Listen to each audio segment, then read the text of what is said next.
Now, let's talk about Skinner for a moment to try to see if we can put this sort of a framework, or your logopsychology, not logotherapy, into a little perspective here.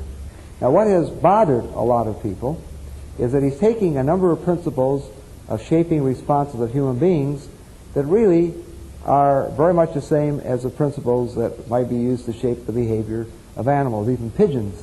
But as long or as soon as you conceive of it as something, as a basis with a superstructure, a basis on which to build the proper building called humanity of humans, then you need not be so critically. Because as I put it at the beginning of our dialogue, you remember I said man doesn't cease to be an animal, but he's at the same time infinitely more than an animal. And I invoke the image, the analogy, the simile of an airplane.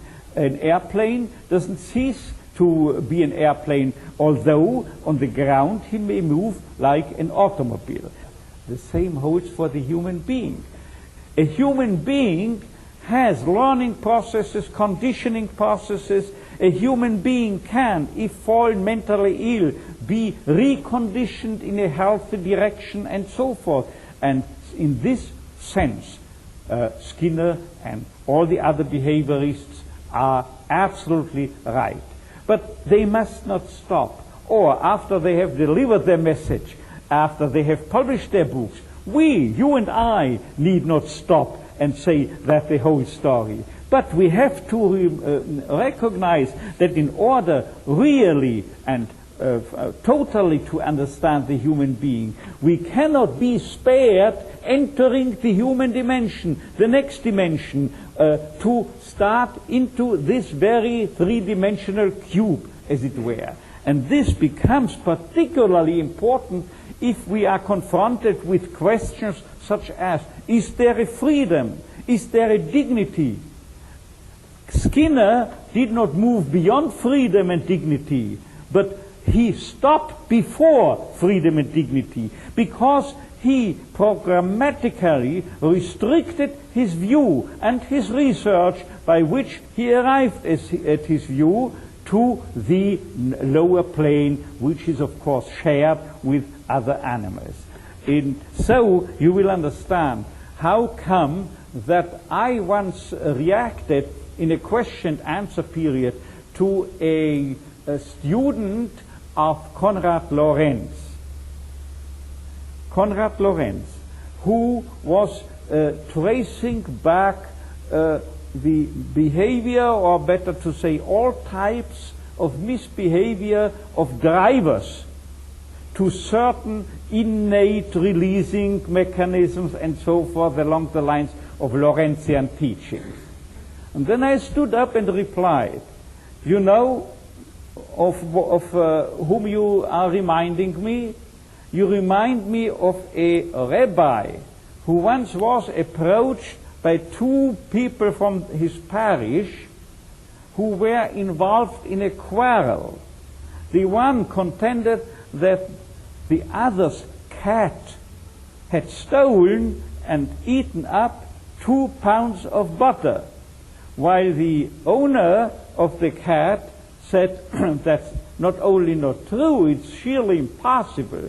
My cat doesn't care for butter.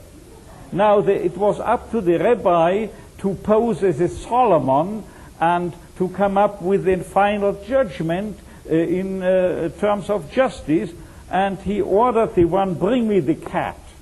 They brought him the cat. Then he said, bring me scales. They brought him scales. Then he put the cat on one of the scales and asked the one parishioner, how many pounds of butter had the cat eaten up? 2 pounds, Rabbi. Then he weighed the cat, and believe it or not, it was exactly 2 pounds. Whereupon the rabbi said, now I have the butter, but where's the cat? And I told this guy, this Konrad Lorenz guy, I told him, you see, now why you remind me of the rabbi. You trace back as far as it's possible, all human behavior, now I speak of behavior rather than of acting, all human behavior to the level of an animal, that is to say, you only select those properties or reactions or phenomena that are equally visible, perceptible in any animal, any other animal. But small wonder if you then wind up and say, I have all the innate auslösende Mechanismen, what is it called, innate mechanisms, all the behavior types of an animal and so forth. But now where is man? The humanness of man has been shut out, has been precluded. So small wonder that he doesn't find it. Small wonder that as long as you restrict Skinner to this basic square, he cannot even see the phenomena such as conscience and or freedom or dignity. He would gladly accept the hypothesis that conscience is nothing but the result of a conditioning process. Look, just consider a dog that has wet the floor and now slinks under the couch with the tail between its legs. This is bad conscience. Now it's the result of a conditioning process.